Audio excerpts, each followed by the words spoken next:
Hey, what's up YouTube? Ashby at Ashby Farms, and we are out here February 8th, first day in the bees, and looking at what our colony losses look like, first feedings, doing OA treatment. So just show you a little bit about what's going on here. Show you the hive sizes.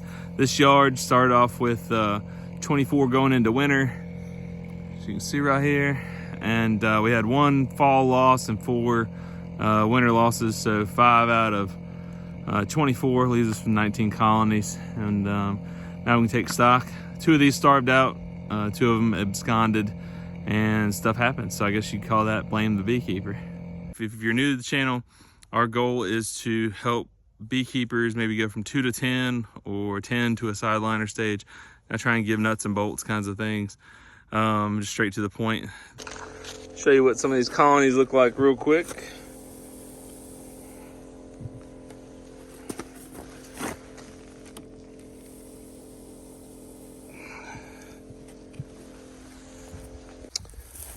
Syrup is pouring slow today. It's thick. It's probably 45, 50 degrees out right now.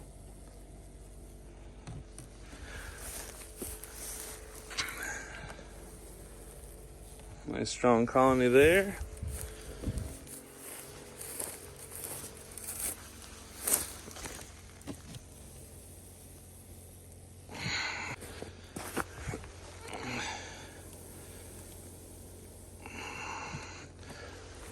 Not too shabby. Pumping out of 2 barrels. I'll show you the pollen patties here in just a second.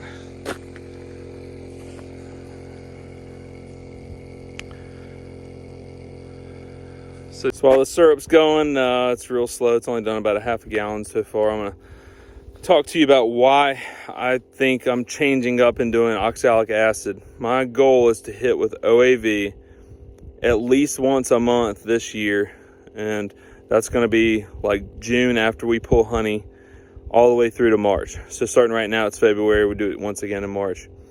On top of the normal wintertime cycles, that's when they're broodless. We'll hit them twice in a row when they're broodless, which this year for us was the week before and after the North American Honeybee Expo. I was like, the week between Christmas and New Year's is the first hit with OA, and then the second hit was, like what was it, the 8th through the 14th, something like that. And I'm doing this after work, and we want it to be above 44 degrees. So oftentimes that means I can't do it too late at night. If we're pushing down towards that 40 degree mark, I'll give each box a little kick before hitting them with OA. Shift this over, there we go. So I'll give them I'll kick the box, and that allows the bees to kind of stir a bit, and then hopefully that'll allow the OA to penetrate. But my thoughts behind this is exactly this. We're trying to minimize our winter losses, and I can't sell great bees or create a great breeding program until I stop hemorrhaging losses just like everybody else. So last year that was 15%. I'll let you know how we did this winter. We went into winter last year with 307. We came out 256, so we lost 51 colonies. If we could have kept 40 of those colonies and they generate, say $800 gross sales, that'd be a good metric to aim for. Then, golly, 40 times 8, that's $32,000 it would generate for our bottom line of our business. And that would really help out. So my thoughts are this: it's going to take me, let's call it 100 hours this year to treat 8 treatments. Would you trade 100 hours for 20 grand? 100 hours for 10 grand? That's pretty good math. And you figure with OA, if at any given time, maybe 20 to 30% of the mites are on the outside of the brood. Most times mites are maybe 70-80% are under the brood cappings. So if we can just hit 20% once a month regularly.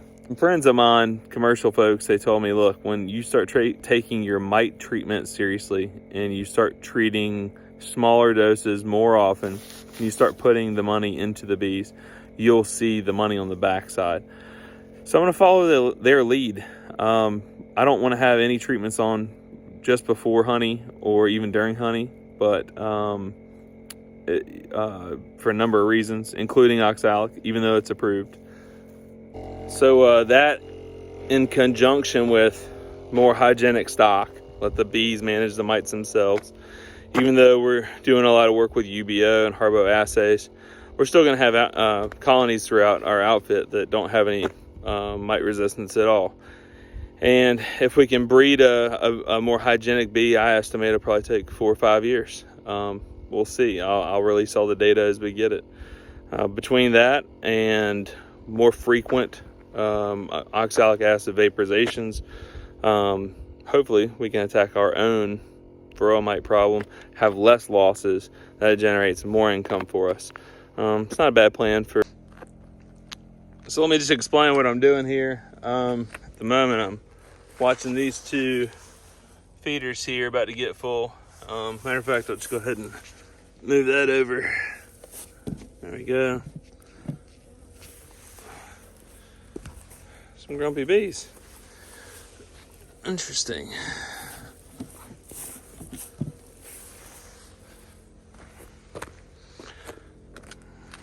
All right, so let me explain what I'm doing.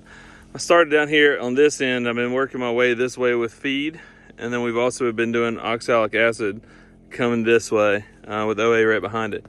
The goal is that by the time we get down here, all these colonies have had 10, 15 minutes to cool off, and that cooling allows that OA to go ahead and recrystallize. Hang on one second. And it's going to recrystallize on the inside of everything, every cell, anywhere that mites can be exposed. Next step is going to be to get a pollen patty on each of these. So I don't want to open up the hive. I want them to sit at least 10 minutes before I go and put a pollen patty on them. And that way all that OA has time to crystallize. Drop in I don't have any shims with me at the moment, so we're just going to end up putting a pollen patty on and just smashing the lid down. The lids may end up like a 1/4 inch gap in them. They'll be okay. And as you can see, it's starting to get dark, but we're going to work out here. We got 1, 2, 3, 4 yards to hit tonight doing this, and it's only supposed to get down to like 42, so it'll be perfectly fine to do the OA, the syrup feeding, all that. Keep you updated. All right, so normally I come over here, as you can see it's getting dark, but I make my pollen patties. I actually added too much water to it. That's about 3/4 pound or so. It's about right for this colony, this first colony. So what my plan is, I don't want to lose these frames here. So what we'll do here is we'll just take this lid off like such. My bees. Hopefully they're not too grumpy. Put it right on top of what's presumed to be the brood nest. Golly. Oh, first thing of the year.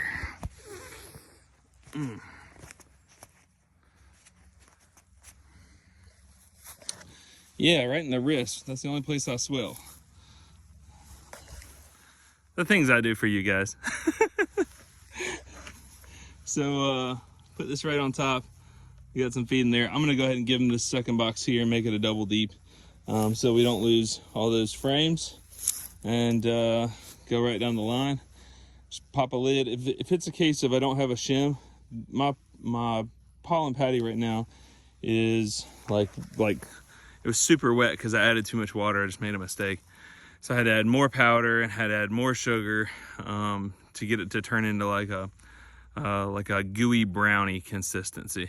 Normally you want it a little bit firmer than that, but it's not gonna matter either way. The bees will take it down. Oh yeah, so getting into these 10 frame double deeps over here. It's more of what we wanna see. This is a 10 frame double deep.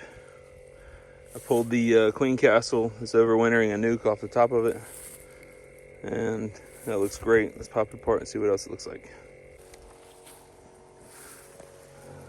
There you go, that's the bottom part of it. All right, that's the bottom box right here.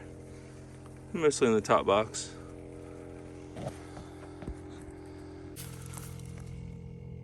So all these, basically we got a double deep right here and here with a queen castle over and queen castle over. All these nukes that went in these queen castles right here were about 3 frames. And that's where this one sits right now, is 3 frames.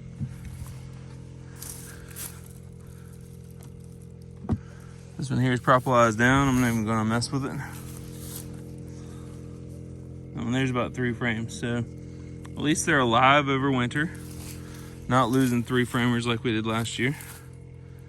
So guys, that's an update. That's first bee yard of the year. Hope you enjoyed it. Please follow along, stay tuned. If you don't mind, if you're new to the channel, our goal is to help beekeepers maybe go from 2 to 10 or 10 to a sideliner stage. I try and give nuts and bolts kinds of things, just straight to the point. As I was coming up, I had to watch a lot of content from Bob Benny and Ian Stepler, and I'm not comparing myself to either one of those guys. I'm just saying I'm here to help. That's the goal of my content. Hopefully it'll help you grow and come up with some new ideas as well. Just things that I learned along the way that I now implement in my own outfit. So guys, the biggest way you can help me, please subscribe and like, and if you can share it with somebody you know or a new beekeeper, that's always helpful. Anything in the YouTube algorithm to help me get found, and I appreciate your support. We'll see you on the next episode. Thank you.